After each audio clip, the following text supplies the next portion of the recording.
Բարի երեկո հարգելի հետևորդներ, եթերում է IBC լուրերի ամփոփիչ թողարկումն է, ես Սվետլանա Պետրոսյանն եմ, նախ կարևորը համառոտ։ Վաշինգտոնում մեկնարկել է խաղաղության խորհրդի նիստը, Փաշինյանն ու Ալիևը ոտքի վրա զրուցել են։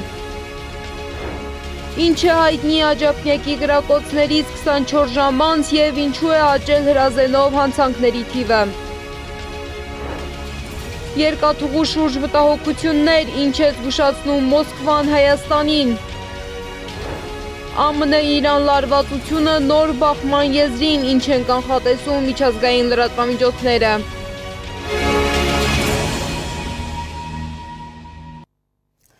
Վաշինգտոնում մեկնարկել է խաղաղության խորհրդի առաջին նիստը։ Խորհրդի նախագահ Դոնալդ Թրամփը բացման իր խոսքում կրկին թվարկել է իր նախաձեռնությամբ խաղաղության պսակված հակամարտությունները, առանձին հիշելով Նիկոլ Փաշինյանին ու Իլհամ Ալիևին։ Հետաքրքիր է, որ Թրամփը երկու երկրների ղեկավարների անունները չի հիշեցրել, հավանաբար խուսափել է սխալվելուց, սակայն խնդրել է նրանց ոտքի կանգնել, ապա նշել, որ կարծում է, որ նրանք արդեն ընկերներ են դարձել։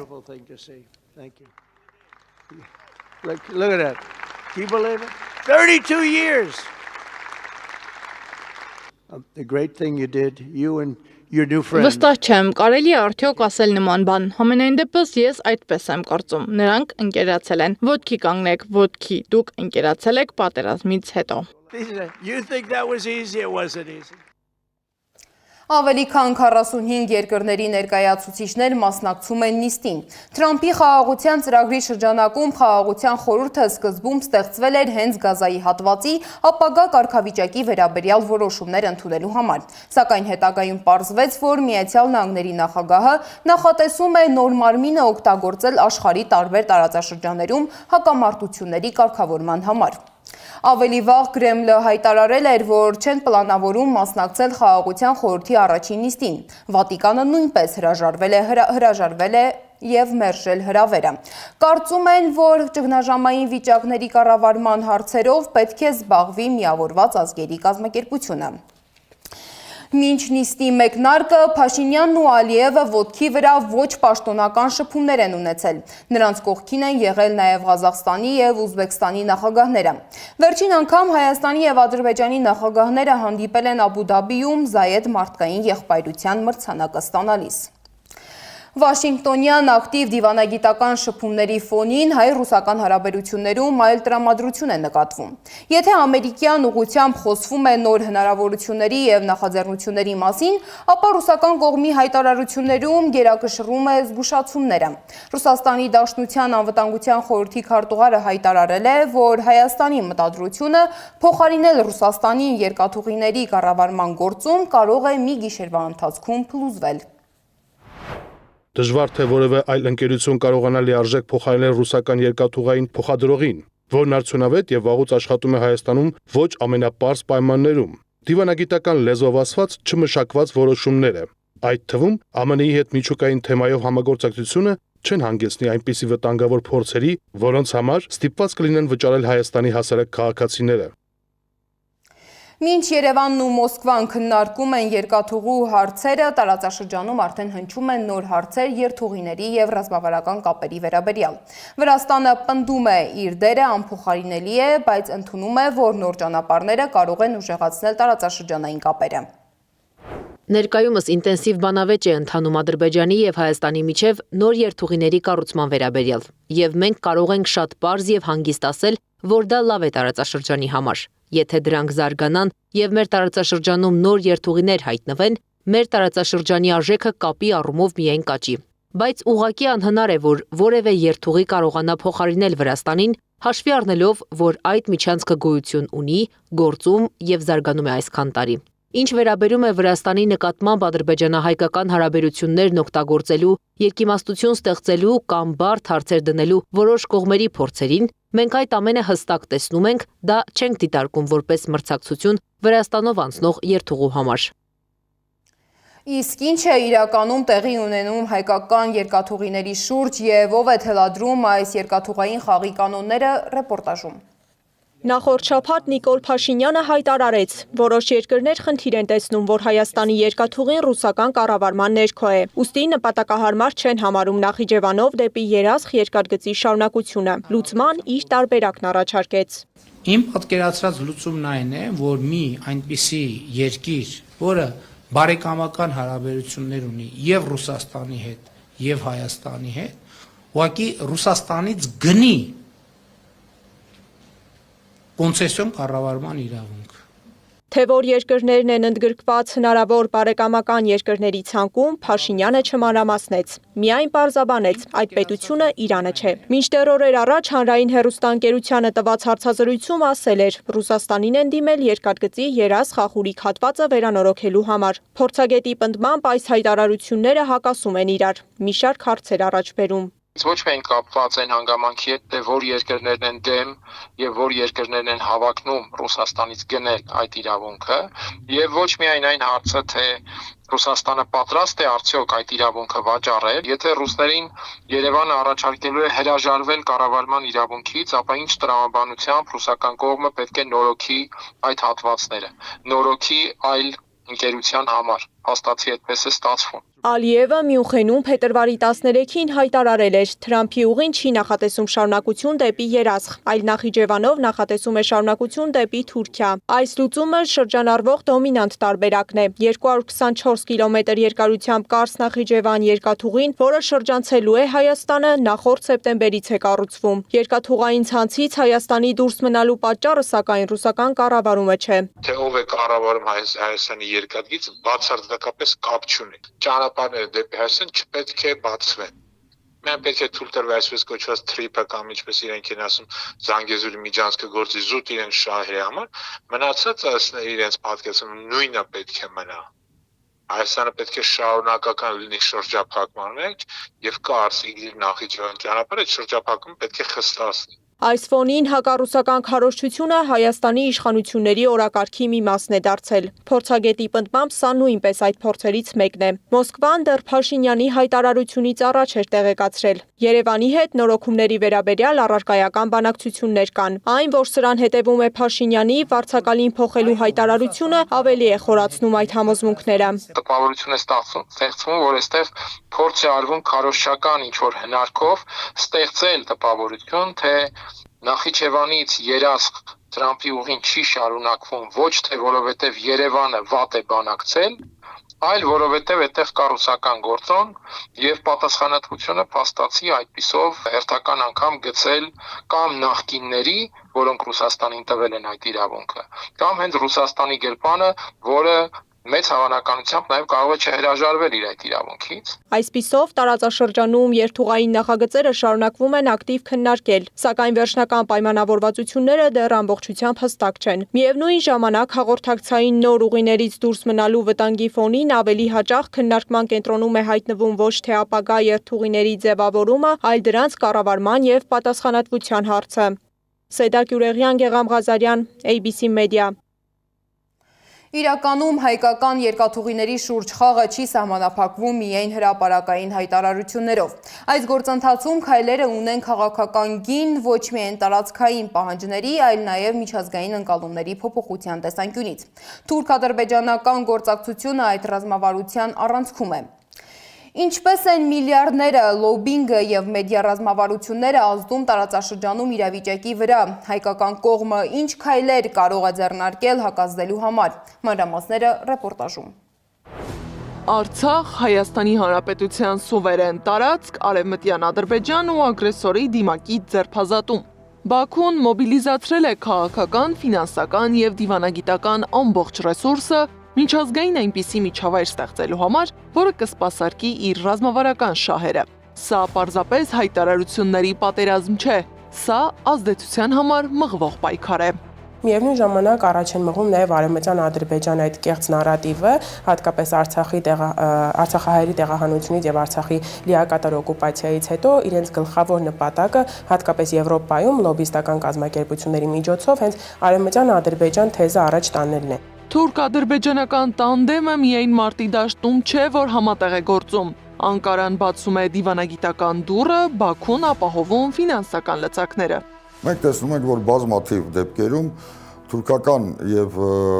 ադրբեջանական այսպես կոչված համայնքների ներկայացուցիչները հանդես են գալի ընդհանուր ճակատով։ Թուրքական կազմակերպությունները, համայնքի ներկայացուցիչները, որոնք ավելի արմատավորված են արևմուտքում, իրենք տրամադրում են մեխանիզմները, որոշակի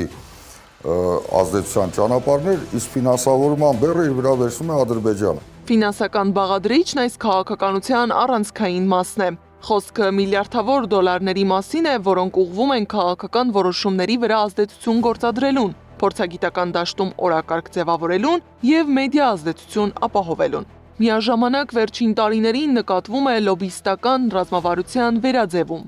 Մենք գիտենք, որ նաև Արցախը դարձրել են, այսպես ասած, տուրիստական կենտրոն, այնտեղ պարբերաբար հրավիրում են լրագրողների, տարբեր տուրիստական կազմակերպության ներկայացուցիչների եւ նրանց միջոցով հաջորդաբար միջազգային լրատվական գործակալություններում հրամցնում են այն ինֆորմացիան, որը ցանկալի է այդ թուրք-ադրբեջանական լոբիստական կոալիցիային։ Ադրբեջանական լոբինգն ակտիվացել է նաև օկուպացված Արցախում կատարված ավերածությունների եւ մշակութային վանդալիզմի հետևանքները քողարկելու ուղղությամբ։ Առաջնահերթությունների թվում է Զանգեզուրի միջանցքը, սակայն այստեղ Բաքուն գործում է ավելի նուրբ, հաշվի առնելով տարածաշրջանային բարդ հաշվեկշիռը եւ խաղաղության խաչմերուկ կոչվող օրակարգը։ Այս պահին իրենք առավելապես տեսանելի են հրեական կազմակերպությունների միջոցով արտերկրում։ Մենք եթե նախորդ տասնամյակի ընթացքում կտեսնեինք կոնկրետ Ադրբեջանից ֆինանսավորվող եւ այսպես ասած երիտ ադրբեջանցիներ իրենցից ենթադրող կազմակերպություններ Բրյուսելում, Գերմանիայում, Մեծ Բրիտանիայում եւ այլն, ապա այս պահին դրանք որպես այդպեսին չեն երևում, փոխարենը եկել է իրենց փոխարեն հրեական լոբին։ Թուրք-ադրբեջանական քարոզչության թիրախ է դարձել նաև Սփյուռքը։ Արցախի նախկին արտգործնախարարը ներկայացնում է վերջին օրինակներից մեկը։ Ամերիկայի վերջի օրերին նաև մի սկանդալ կա, թուրքական ծագումով հայտնի գիտնական բժիշկ, Մեհմեդ Özözk, որը նաև պետական պաշտոնյա է փաստորեն ԱՄՆ-ում, բացահայտ ատելության արշավ էր սկսել հայկական համայնքի հետ, մեղադրելով հայերին նրանով, որ նրանք ազգովից զբաղվում են խարդախությամբ եւ խաբեությամբ։ Սակայն ազդեցության համար մղվող այս պայքարը միակողմանի չէ։ Հայկական Սփյուռքը նույնպես փորձում է ձևավորել հակազդեցություն Ադրբեջանին զսպելու համար։ Ադրբեջանի կառավարությունը, Թուրքիո կառավարությունը միլիոններ կվճարեն Ամերիկայի լոբիինգական գազམ་ագերբություններու, որպեսզի մեկ կողմ դրվի Արցախի ցեղասպանական դեղահանումը, մեկ կողմ դրվի բանակներու հարցը, մեկ կողմ դրվի Հայաստանի անվտանգության հարցը, եւ ասորտեմ Ամերիկայի հայտարարի հանձնախումբը եւ ամերիկահայ քաղուտը աշխատակցելով 50 նահանգներու մեջ, թե տաշնակցային մագարտակի վրա, թե նահանգային մագարտակի վրա, նույնիսկ դեղային մագարտակի վրա, ասորտեմ գաշխատի։ Լոբինգը դարձել է քաղաքական պայքարի առաջնագիծը, այն չի չափվում հայտարարություններով, այլ ազդեցությամբ։ Իսկ ազդեցության համար պետք է ոչ թե արձագանքել, այլ խաղալ նույն կանոններով։ Գառնի Մութաֆյան, Մեհեր Դավթյան, Նոնա Գևորգյան, ABC Media։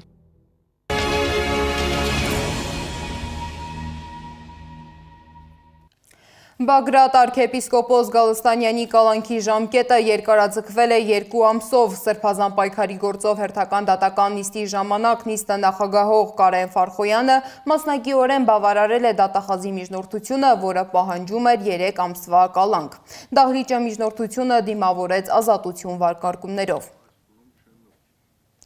Իսկ Կաջապնյակի կրակոցներից տուժած եւ հոսպիտալացված քաղաքացիներից 3-ի վիճակը շարունակում է մնալ ծայրահեղ ծանր, 3-ինը ծանր։ Միջադեպի մեղավորներին դեռ չեն բացահայտել, դեպքի վայրում Սեդա Մակարյանն է եղել։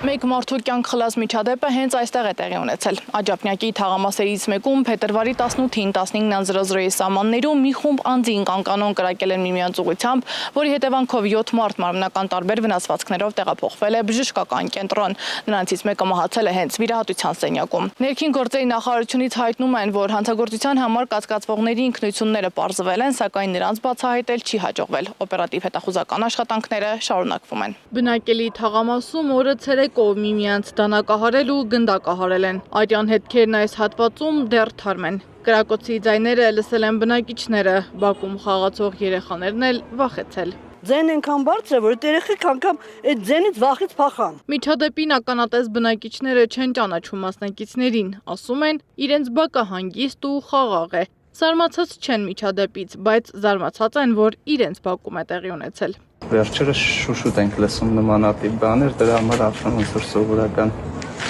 ինչ-որ բան լինի։ Ամեն դեպքում ես երեխեքին չեմ հանում դուրս։ Հարուցվել է քրեական վարույթ, սպանության փորձի, խուլիգանության եւ ապօրինի զենքի շրջանառության հատկանիշներով։ Իրավապահները պարզում են միջադեպի հանգամանքներն ու շարժառիթները։ Ենթադրյալ հանցագործները դեռ ազատության մեջ են։ Արմենիա բժշկական կենտրոն տեղափոխված 6 վիրավորներից մեկն արդեն տանն է։ Բոլորը հիվանդանոց են տեղափոխվել ծանր վիճակով։ 3.5-4-ի շրջագայքում 7 տուժած են տեղափոխվել Արմենիա Հանրապետական բժշկական կենտրոն եւ ցավոք սրտի 7-ից մեկը մահացել է վիրասրահում, մնացածին նաև ցուցաբերվել է բժշկական տարբեր օգնություն, վիրահատվել են բոլորը, ելնելով ծառայության աշճանից նաև տարբեր վիրահատություններ են կատարվել։ Փառք Աստծո, հիմա բոլորի վիճակը կայուն է, մենք ծայրահեղ ծանր կամ ծանր հիվանդ չունենք, վերահսկել իրավիճակը, միջին ծառայության է գնահատվում։ Հայաստանի Հանրապետության մարդու իրավունքների պաշտպան Անահիտ Մանասյանի կարծիքով նմանօրինակ միջադեպերի պատճառը կրթությունն է։ Երեկվա տեղի ունեցած միջադեպը մի շարք դեպքերում նաև մարդկանց կրթության եւ մշակույթի հետ կապված խնդրահարույց այսպես իրավիճակի արդյունք է եւ համարում եմ, որ այդ առումով թե կրթության համակարգը պետք է ամբողջապես բարեփոխվի, բայց բնականաբար նաև տարբեր իրավապահ մարմիններ պետք է պատշաճ աշխատանքներ իրականացնեն։ Դեպքի վայրից տարածված տեսանյութերը վկայում են, որ կրակոցները եղել են ինտենսիվ եւ անկառավարելի։ Սա հերթական դեպքն է, երբ մայրաքաղաքի բնակելի թաղամասում զինված հաշվեհարդար է տեղի ունենում, վտանգի տակ դնելով պատահական քաղաքացիների կյանքը։ Հարցերը սակայն մնում են անպատասխան։ Ինչպես են զենքեր հայտնվում մարդկանց մոտ։ Ինչպես է խմբակային զինված բախում տեղի ունենում բնակելի թաղամասերում եւ ինչու կանխարգելիչ մեխանիզմները չեն գործում։ Քննությունը շարունակվում է։ Սեդամ Ակարյան, Տարոն Ղանդիլյան, ABC Media։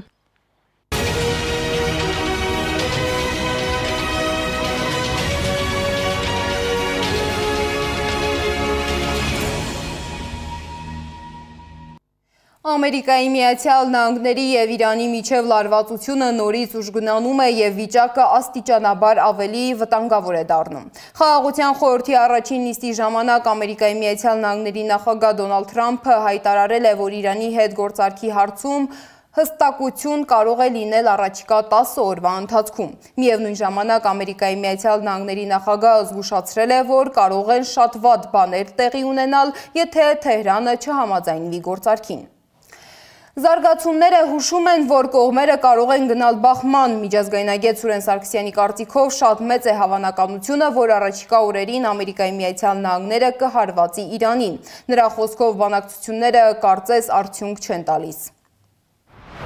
Ինձ համար դեռևս մեկ հարց է բաց մնում։ Ամերիկան հարվածելու է միայն ռազմական եւ տնտեսական ենթակառուցվածքներին, թե նպատակն Իրանի քաղաքական ղեկավարության տապալումն է։ Այստեղ իհարկե հարց է առաջանում, թե ինչու Միացյալ Նահանգները բաց թողեց ակտիվ հանրահավաքների ժամանակ Իրանին հարվածելու հնարավորությունը։ Ամենայն հավանականությամբ հաշվարկն այն էր, որ դրանից հետո իրանական իշխանությունն ավելի թուլացած է լինելու, ունենալով ավելի ցածր ներքին ու արտաքին աջակցություն։ ԱՄՆ-ի ճնշման ֆոնին Ռուսաստանը, Չինաստանը եւ Իրանը այսօր Հորմուզի նեղուցում համատեղ ռազմածովային զորավարժություններ են անցկացրել։ Ռուսաստանն ասել է, որ դրանք նախապես էին պլանավորվել։ Իրանի պետական լրատվամիջոցները, այդ թվում Իսլամական հեղափոխության պահապանների կորպուսի հետ կապված ալիքները իրենց հերթին ցուցադրել են ստորգետնյա թունելներից եւ հրթիռային բազաներից կադրեր, որոնք ուղեկցվում էին զգուշացումներով, որ երկիրը պատրաստ է պաշտպանվել արտաքին սպառնալիքներից։